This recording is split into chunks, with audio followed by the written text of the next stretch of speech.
Good morning, and welcome to another Writer's Morning Commute. As you can see, in my part of the world, it is beautifully foggy this morning. I've always loved foggy mornings. There are a lot of creeks and rivers around here. When I was going to high school, I'd wake up and drive through, and a lot of the times my drive would look a bit like Silent Hill. I'd feel like, I was in an old PS2 game with the world rendering as I got close to it.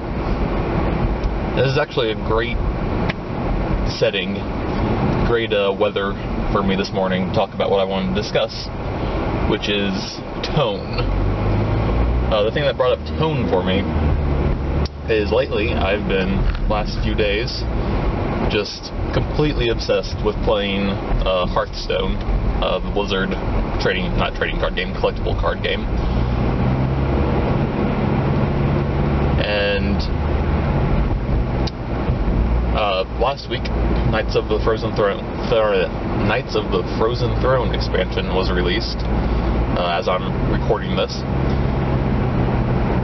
So it's got me really excited to play the game, having a lot of fun with it. And one thing that I really enjoy about Hearthstone is how unabashedly joyful it takes its tone. It's a very silly game. You have Murlocs, which are these little fish people that make ridiculous noises whenever you put their card onto the battlefield. It's an electronic video game, in case you didn't know that. We have these Murlocs that make ridiculous sounds. You have these gnomes and goblins that do ridiculous, silly things. It's also got really cool cards, though. This most recent set, the two cards specifically that I'm intrigued by as far as tone goes. The first one is the Lich King.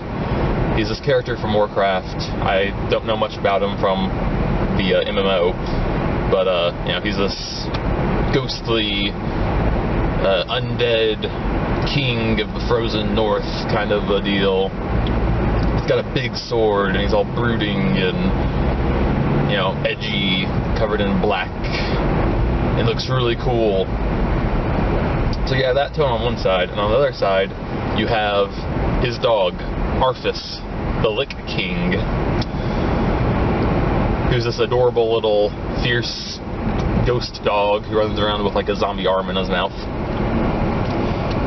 And I just loved Arthas. From the moment I saw that card previewed, I fell in love with it. I wanted to build a deck with it. I didn't know if it would be good or not.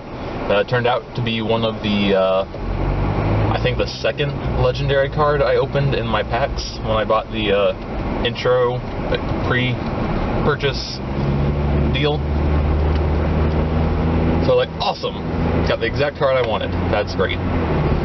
But it really find it interesting how they have this comedic tone all the way to the serious tone, and how the player base, still goes to the game. Now, with card games, it's a little bit different because obviously the playability and the enjoyment of the actual game mechanics factor in. But I think the same thing can be said for writing. There's a huge variety of tones you can take. And I think the best thing to do is to choose the tone that resonates the most with you, that you look for when reading. For me, I pretty much only read fantasy. Not necessarily as a rule, but just as a general. That's what I like. That's what I write. And for me, the books I've read, there's kind of these two opposite ends of the tone spectrum. On the lighter end, there's Brandon Sanderson's Cosmere books, which have some depth in their prose as far as foreshadowing and trying to figure out character motivations, that kind of thing. But the tone of the series is pretty light. There's not a whole lot of meaningful character deaths. There's not a lot of graphic imagery. It's relatively tame. And With him also is the Riyria Revelations, which I'm probably not pronouncing right. I can never say it quite right, it seems. I forget who the author of that was. I apologize. I know he's a great guy. He gets on Reddit and answers every question that people ask him. He'll be answering questions for 5 days later. Great dude. Good books. But the prose in there is pretty tonally light. There's a little bit more dark matter in the subject than Sanderson, but there's not a lot of dark tone in the prose. It all feels just kind of like a fun adventure story. Now, the far end, from what I've read, is Game of Thrones. I know there's stuff that's even darker than Game of Thrones. I just haven't read it. With Game of Thrones, you obviously have meaningful character deaths, frequent character deaths. I think every book has at least one character who dies, who's pretty important. Lots of graphic imagery used. But, you have Sanderson and Sanderson and Martin are both gigantic staples of the modern fantasy genre. And in the middle, you kind of have Patrick Rothfuss with his Name of the Wind series. And that's kind of what I'm aiming for personally, is this in-between.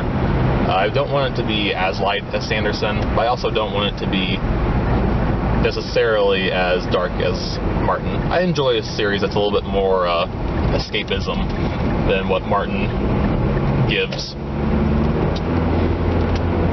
So my suggestion is to pick your tone. I suggest you pick it early so you know what you're doing and can keep the whole thing tonally consistent from your pre-writing through your final draft, and just own it. Own it like Blizzard does. If you stay honest to what you want, what you like, you will get rewarded for that. So thank you. I hope you all have a great day.